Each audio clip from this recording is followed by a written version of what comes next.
Hello, everyone. I'm here to talk about a movie I just saw at the theater. It's the new Eli Roth horror movie called Ice Cream Man.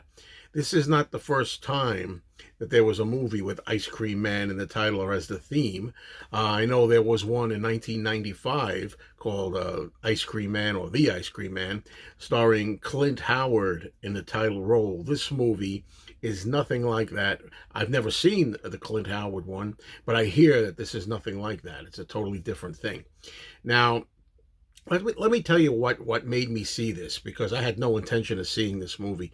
But I was on YouTube the other morning and I was going through several um, commentaries and reviews by people who are pretty prominent as far as having horror movie channels go. You know, they're very respected and they always get really into it.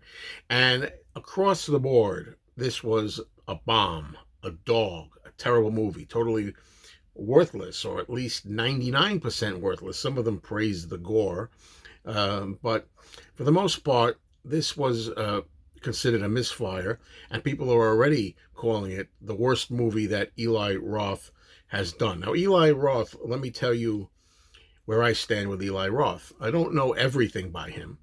I've never seen Cabin Fever, but I have seen the two Hostel films that he did, which I like. And I also loved Thanksgiving from a few years ago. I thought Thanksgiving was probably his triumph so far. This movie, Ice Cream Man, Eli Roth wrote and directed it. But as I was watching these reviews, I realized that some people just have it in for him.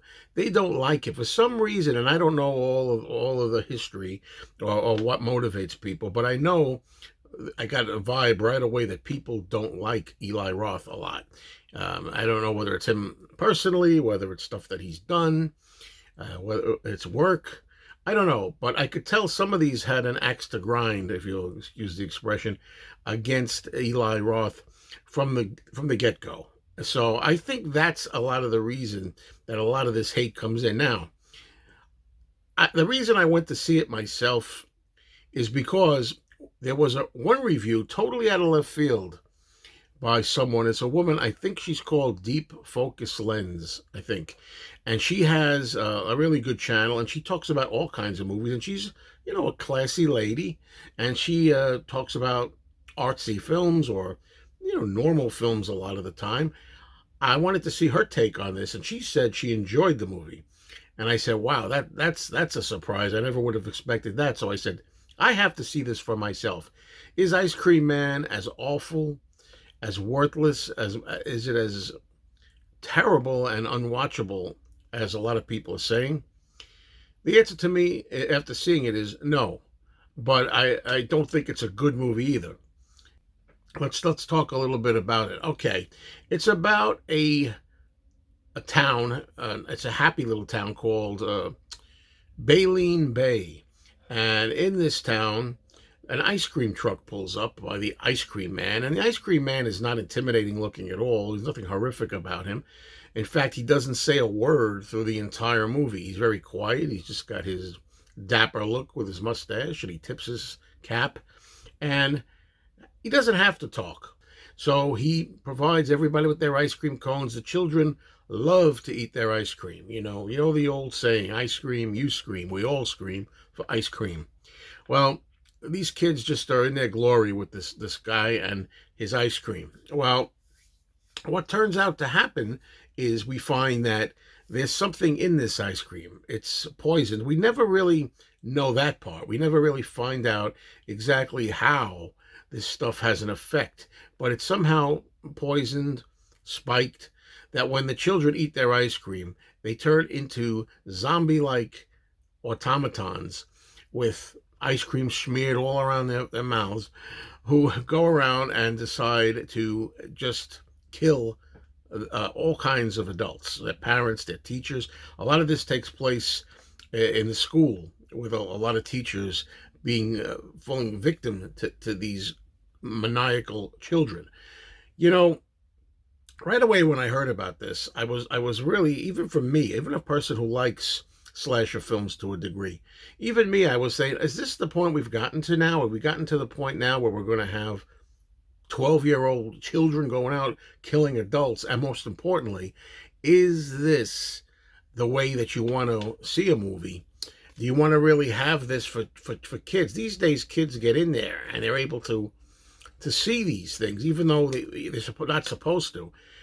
I worry about some of the kids that are impressionable. I think, to me, some of the scariest movies and TV shows out there involve, through the history, children who somehow are against the parents. I mean, I could think of films like Children of the Damned, and one of my favorite, if not the favorite, scary Twilight Zone episode called, I think it's called It's a Good Life. It's about a boy who has magic powers and is able to control and eliminate adults at will, played by little Billy Mooney. It's very frightening, the idea of children, because they're not developed mentally yet all the way. They don't really know what they're doing. It's a scary premise, but I don't know, and I haven't seen every horror film ever made, of a situation where they go after adults and dismember them, disembowel them, take their heads off, try every kind of way to kill them in different methods. I mean, that's what a lot of these slasher films do. How many tools can we find? Or how many ways can we go about trying to end the lives of adults?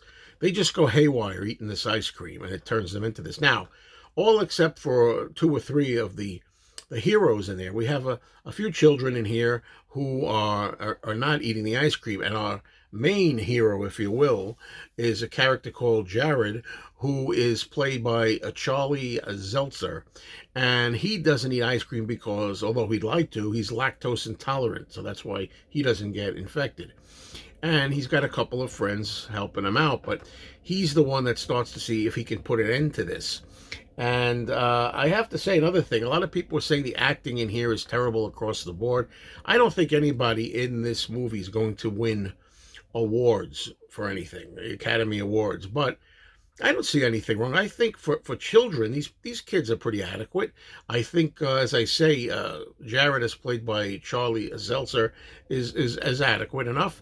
And I think the top honors go to a female character named Piper, who plays one of the infected zombie kids who's maniacal. And she also has the name Charlie, by the way. One's a boy, one's a girl. Charlie's Story. And I think she's probably the best performer in here. But it's not totally without some value as far as the kids doing their act. Now, the thing is, this whole thing about kids killing adults and these methods, I mean, I get worried about kids that are unhinged out there that might want to copy this. And I'm not one of those people that say, I'm worried about on-screen violence because you never know if it's going to make somebody. But between violent video games and a movie like this, I worry about preteen kids getting ideas. However, when I went to see the movie, the scenes of mayhem and carnage are so bizarrely surreal and so over the top, and so much, I don't know, I've heard that there's some AI in here, and it's so much, whether it's computer graphics or AI or both, a little dab of this, a little of that, it's so extremely fake, a lot of it, that it doesn't seem real enough to inspire that. I don't know, the scenes, I don't know if it's because I am so removed from this and desensitized to watching these movies off and on for decades of my life that I just didn't see it really being that disturbing. There are a couple of kills that are disturbing, but most of them are so, as I say, unreal in the presentation, and so almost cartoon fake in a way that it doesn't hit me as it would maybe if it was better directed. You know what I mean? And no offense to Eli here, but I think this movie overall, the kill scenes pretty much deliver. If you want a movie with just a lot of, killing and figuring different ways to finish people off, that's in here. I know that some people have compared it to a couple of other films. One of them was a film called Cooties, which I've never seen. And I've never seen the movie Weapons. A few reviewers said it looks like they took the end of or Eli Roth, took the end of the movie Weapons and decided to make a whole feature around it in a horror film like this. So I really don't know that movie. You'll know better than I if you've seen that.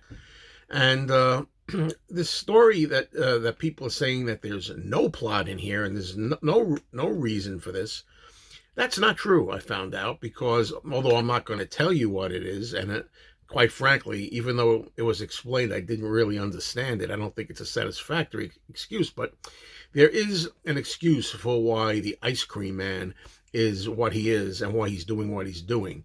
He doesn't say a word. A lot of people have compared him to the Art the Clown character in the Terrifier films, meaning he doesn't talk, he mimes a lot of stuff, and he just makes reactions and things like that. But he doesn't do a lot of that. He doesn't even do a lot of reactions. He's really just an ordinary looking guy, smiles a lot. So he doesn't offer much. There were some nods to other films, I guess. There's either a steal or most likely an homage to Alfred Hitchcock's The Birds. Only this time, instead of birds, we have the children. Um, so I don't know. I guess that was all right. I just got the feeling watching this that people, again, were really extreme in their hatred for this movie. As a horror film, I think it was average. It was not good. It was not awful and terrible and unwatchable. If you're a horror fan and you like gory movies and crazy scenarios like this, like kids going berserk, eating bad ice cream, and going around and deciding to destroy all the adults in the town, and that's putting it mildly, then this movie's for you. So it's average. It's an average movie for a horror picture, I think. On a scale of 4 stars, I rate Ice Cream Man 2 out of 4.